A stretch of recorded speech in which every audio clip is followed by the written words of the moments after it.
రవ్వ పచ్చి కొబ్బరితో అప్పటికప్పుడు చేసుకుని ఈ దోశలు చాలా రుచిగా చాలా టేస్టీగా అయితే ఉంటాయండి. ఈ దోశలు వచ్చేసి ఇంట్లో వాళ్ళందరికీ నచ్చితే అంత టేస్టీగా అయితే ఉంటాయి. ఇంకెందుకు ఫ్రెండ్స్ ఆలస్యం, ఎలా చేయాలో ఏంటో అనేది వీడియోలోకి అయితే వెళ్ళిపోయి చూద్దామా మరి. ఇంకా ముందుగా ఒక బౌల్ తీసుకొని ఇప్పుడు ఇందులోకి 1.5 కప్పు దాకా బొంబాయి రవ్వ అనేది వేసుకోవాలి. అదే సోజీ రవ్వ, ఉప్మా రవ్వ అంటారు కదా, ఆ రవ్వ అనేది వేసుకోవాలి. చూడండి, ఇంకా 1/2 కప్పు కూడా వేసుకుంటున్నా. ఇప్పుడు ఇందులోకి 1/2 కప్పు పెరుగును కూడా వేసుకుంటున్నా. ఇంకా ఇప్పుడు ఇందులోకి 1 కప్పు దాకా వాటర్ని అయితే వేసుకోవాలి. ఇంక ఇలా వాటర్ వేసుకున్న తర్వాత ఇంకా స్పూన్ తోటి బాగా కలుపుకుందాం. ఎక్కడ ఉండలు లేకుండా ఇలా మొత్తం బాగా కలిసిపోయేలాగా బాగా కలుపుకోవాలి. 1/2 కప్పు పెరుగు, కప్పు వాటర్ అయితే మనకు బాగా సరిపోతుంది. ఇంకా ఇలా మొత్తం బాగా కలుపుకొని ఇంకా ప్లేట్ అయితే పెట్టుకొని ఒక 10 నిమిషాలు పక్కన పెట్టేసుకుంటే మనకు రవ్వ అనేది బాగా నానుతుంది. ఇంకా ముందుగా స్టవ్ అయితే ఆన్ చేసుకొని ఒక కడాయి పెట్టుకొని అందులోకి మిర్చి అయితే వేసుకుంటున్నా. అలాగే ఇందులోకి ఒక 4 వెల్లుల్లి రెబ్బలు కూడా వేసుకోవాలి. ఇంకా ఇప్పుడు ఇందులోకి చిన్నగా కట్ చేసుకున్న అల్లం ముక్కలు కూడా వేసుకోవాలి. ఇంకా ఇప్పుడు ఇందులో 1 స్పూన్ దాకా ఆయిల్ని అయితే వేసుకుంటున్నాను. మనకు మిర్చి బాగా ఫ్రై అయిపోవాలి.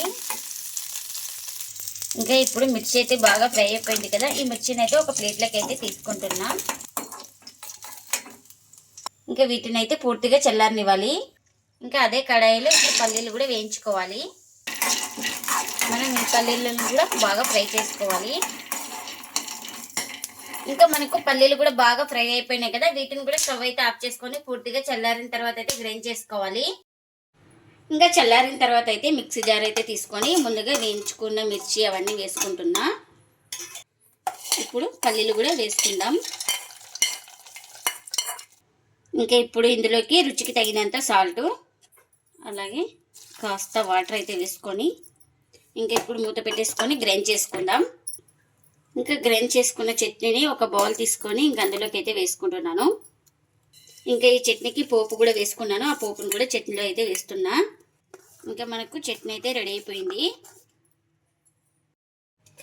ఇంకా ఒక మిక్సీ జార్ అయితే తీసుకొని ఇప్పుడు ఇందులోకి ఒక 1/2 కప్పు పచ్చి కొబ్బరి ముక్కలు వేసుకోవాలి. ఇలా మనము బ్రౌన్ పాట్ అయితే తీసుకొని వేసుకోవాలి. ఇంకా ఇప్పుడు ఇందులోకి ఒక 1/2 కప్పు దాకా అన్నం కూడా వేసుకోవాలి. ఇంకా మనం ముందుగా ఒక 10 నిమిషాలు అయితే రవ్వను అయితే నానబెట్టేసుకున్నాం కదా, ఆ రవ్వను కూడా వేసుకుంటున్నా.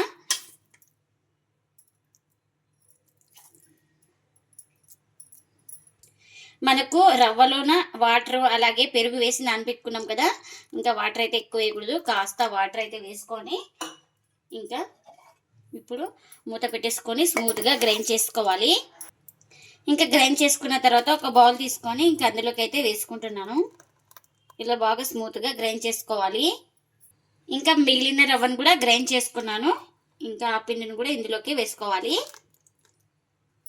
ఇంకా ఇప్పుడు ఇందులోకి రుచికి తగినంత సాల్ట్ను కూడా వేసుకోవాలి.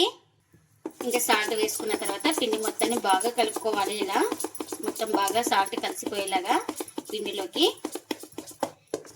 ఇంకా మనకు బ్యాటర్ వచ్చేసి ఇలా ఉండాలి. చూడండి, దోశ బ్యాటర్ ఎలా ఉంటుందో సేమ్ అలా ఉండాలి.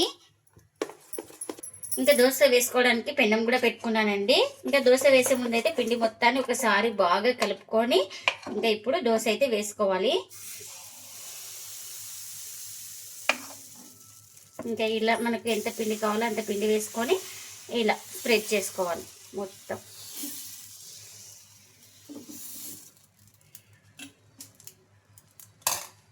ఇంకా ఇలా తడి ఆరిన తర్వాత ఆయిల్ని అయితే వేసుకుంటున్నాను. మీరు ఇక్కడ ఆయిల్ ప్లేస్లో బటర్ కానీ గీ కానీ ఏదైనా వేసుకోవచ్చు, చాలా టేస్టీగా అయితే ఉంటుంది. ఇంకా ఆయిలే వద్దనుకున్న వాళ్ళు ఆయిల్ లేకుండా కూడా కాల్చుకోవచ్చు దోశ అనేది. అంటే ఇలా దోశ ఒక సైడ్ కాలిన తర్వాత ఇలా మరో వైపు అయితే టర్న్ చేసుకోవాలి. ఈ వైపు కూడా కాల్చుకోవాలి దోశ అనేది బాగా. ఇంకా మనకు ఈ దోశ అయితే రెడీ అయిపోయింది కదా, ఇంకా ప్లేట్లోకి అయితే తీసుకుంటున్నాను.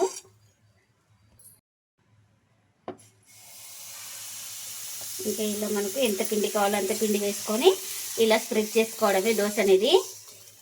మీరు కావాలంటే పెద్దగా వేసుకోవచ్చు, చిన్నగా కావాలంటే చిన్నగా వేసుకోవచ్చు. ఇంకా ఇప్పుడు తడి ఆరిన తర్వాత ఆయిల్ని అయితే వేసుకుంటున్నా. ఇంకా ఇప్పుడు దోశ ఒకవైపు కాలింది కదా, ఇలా మరోవైపుకి అయితే టర్న్ చేసుకొని ఈ వైపు కూడా బాగా కాల్చుకోవాలి దోశ అనేది. ఇంకా మనకు ఈ దోశ కూడా బాగా రెండు వైపులు అయితే కాల్చుకున్నాను. ఇది కూడా రెడీ అయిపోయింది. ఇంకా దీన్ని కూడా ప్లేట్లకి అయితే తీసుకుంటున్నా. ఇంకా మరొకటి అయితే వేసి చూపిస్తున్నాను. ఇంకా చూడండి, ఇలా లైట్గా స్ప్రెడ్ చేసుకోవాలి. అదే మీరు పెద్దగా కావాలంటే పెద్దగా వేసుకోవచ్చు, చిన్నగా కావాలంటే చిన్నగా వేసుకోవచ్చు.